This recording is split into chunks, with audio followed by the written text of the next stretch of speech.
What's up, everybody? Shauna D Man here, and welcome back to the channel. Hope you guys are doing great. Hope you guys are having yourselves a great weekend. We are back to do a quick little review for Backrooms, the newest A24 film that was dropped this past weekend, and went and saw it last night. And you know what? It was actually relatively good. Like, I really enjoyed it.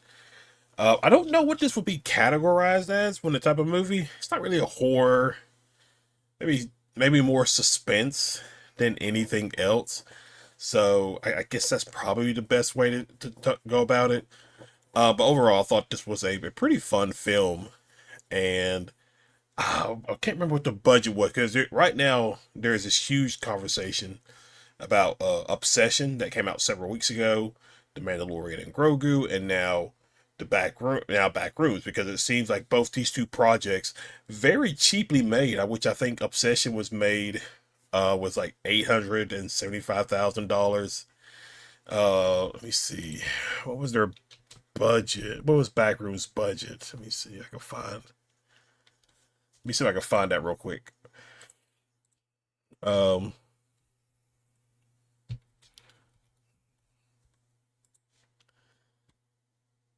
their budget was only $10 million. I mean, it's like this is a movie I was very excited to see. Because recently over on the gaming channel, my friend Scott, my friend Kane, and my friend Jacob, we played Escape the Backrooms. It was our first time playing it, so we kind of wanted to play it in anticipation of the movie coming out. Now, obviously, there are some different things about it, different things between the game and the movie. Now, I do believe the people who did like the YouTube versions of of Backrooms, uh, I believe, now somebody could correct me if I'm wrong. This was like they were behind it. They were the one doing it. And so, listen, the theater that I was in, pretty full theater. You don't see that all that often nowadays when it comes to movies. For the most part, it was relatively good. You know, there were like a few laughs here or there that people did just throughout the movie, but overall, the cast was pretty good for the most part. I know one of them. Let me see if I can find his name. Uh, oh, I cannot pronounce his name, but he plays um, but he plays Baron Mordo in Doctor Strange, and he's in a few other films as well. So he's the main one I know. You also had maybe not new, maybe not new people, but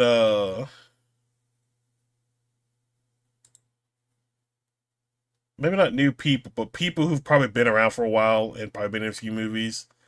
I'm looking at the cast right now. Some of them are like in movies that I have not seen before, so I would not know anything about them or what they've been in. So only the guy who's played Baron Mordo. He's the only one I know about. I'm trying to think what else particularly about this that I liked. It was just the final some of the shots were relatively cool. Just the uniqueness going from watching the characters, and then you're like there's two different times or a couple of times where you're like watching through like a camera, and relatively good. Looks like it was something that was shot from like the YouTube side of things. It definitely did look like that. Um, there's really, I guess, only one monster in this movie. Um, how long was this movie? Let me see. It didn't feel very long. Oh, it's classified as horror and science fiction. Okay. It didn't feel very long, but there are some. I'm probably going to like go back and rewatch the movie or just watch YouTube videos, people who like who do this type of thing where they break down movies and stuff like that. There are a few things that I'm not quite clear on. I'm not really all that deep into the lore of Backrooms or anything like that. Like I said, I've seen this movie and then I've played the game. I don't know much about it. But in the movie, um, I believe the guy, I believe it's the guy played by Philip Granger. He he mentions how there's more and more doors opening up, and they don't know why. So I'm curious on if there's going to be a continuation of maybe like a trilogy. You know, you have Backrooms, and maybe the next one is Into the Backrooms, and then the last one's Escape from the Backrooms. I don't know. Maybe I don't know what their plan is for this particular series, but in the movie, it's talked about how wherever they are, which we know as the Backrooms, it like the what did he say? The more it remembers, the more it forgets. Because there's a scene where Edge, if I pronounce his last name right, Edgefor, the guy who plays Barry Mordo, has for now I believe that Mary tied up, and I don't know. Like I don't know if he just snapped or what in this movie. This is there are some things that like I paid attention to the movie, but there's just some things I'm not clear about. Um, because obviously his two assistants. I think let me see. I know one of them was named Kate. Kate and Bobby. Those two were killed. Um,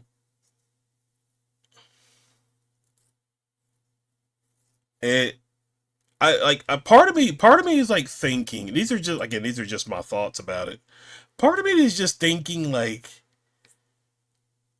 with this particular port door opening of the back rooms in this furniture store and everything the Clark character was going through in his life. He lost his house, he lost his wife. You know, he's a failed architect, which is weird because like you can you can see like whenever he's drawing maps and stuff out of the back rooms as he goes and explores. It's very, very detailed. It's very, very good. I like. Was he just like? Was it manifesting some things? Like the monster is just a man. Is that like a manifestation? I know I did not say it right there.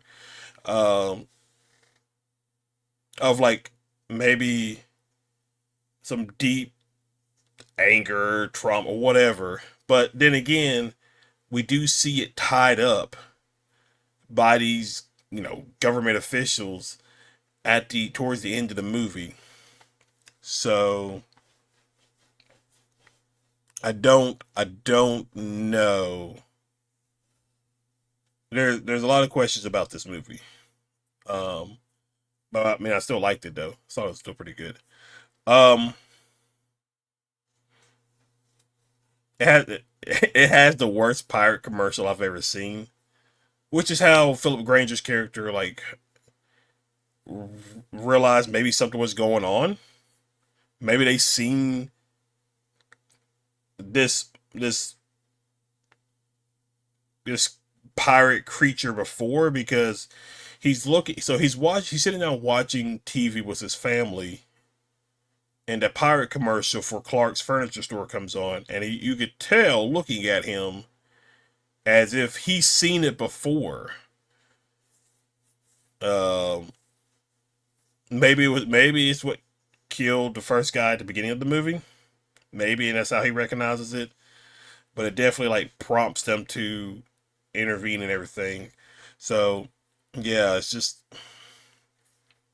still a little bit of questions about it. Still small questions about it. So I definitely got to go back and watch like some people who have better knowledge about it and just hear what their thoughts about it is and the explanation. There's like this one channel. was it Found Flicks? I think that's what it's called. And I like his stuff. He does a pretty good job of breaking down horror movies and stuff like that, and kind of like giving his thoughts on what this movie means and things like that. So I think that's probably what I'll do is just watch that once he puts that out. Um, yeah, but I mean, I think for this guy's first time behind like an actual camera, a $10 million budget, I think it's gonna do relatively well. Well, there was already like projections of let me see.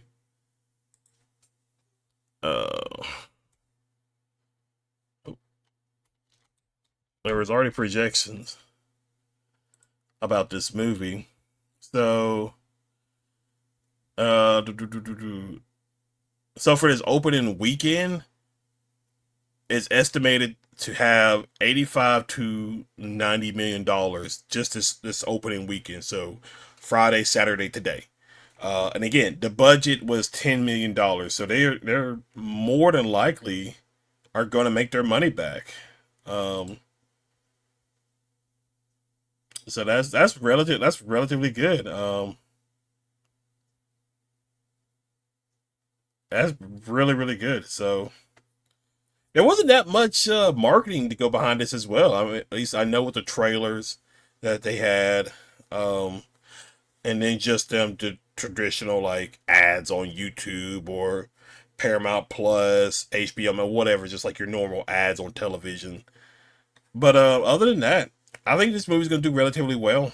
I think definitely gonna make its money back, and I think it just goes to show you because keep in mind this movie and Obsession are basically made by YouTubers,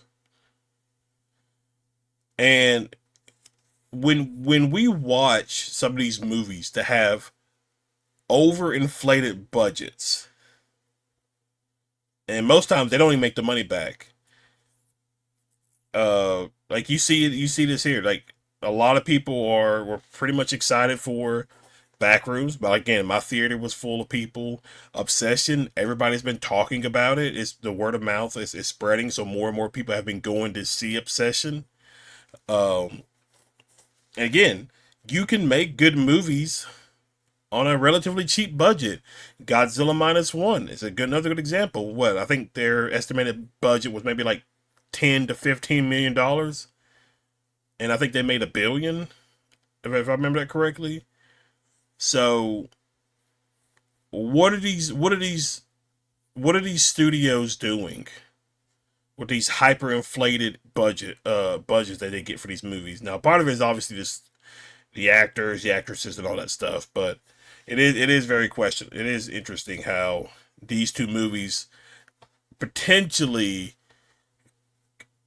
are going to make their money back compared to a Star Wars movie that more than likely isn't going to make its money back, but we'll see.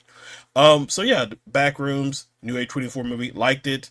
Very much, and yeah, it's just something I have to like really look more into and look into the lore and stuff because there are still some things that I'm confused about, but I mean overall, I thought it was a pretty fun movie, for sure. So I definitely recommend it. Like I would probably say this is maybe like a 7 out of 10.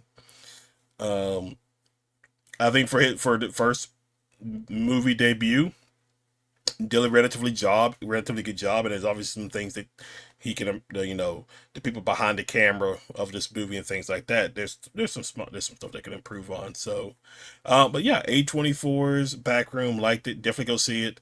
Thank you guys for hanging out. Thank you guys for watching. If you're new to the channel, be sure you hit that like and subscribe button, comment below. You can also follow me on the gaming channel, Kick, Twitch, Rumble, the Nerd Talk podcast on Spotify. All that you can find down in the description below. Thank you guys for hanging out. Thank you guys for watching, and I will see you all in the next video. Y'all have a good one.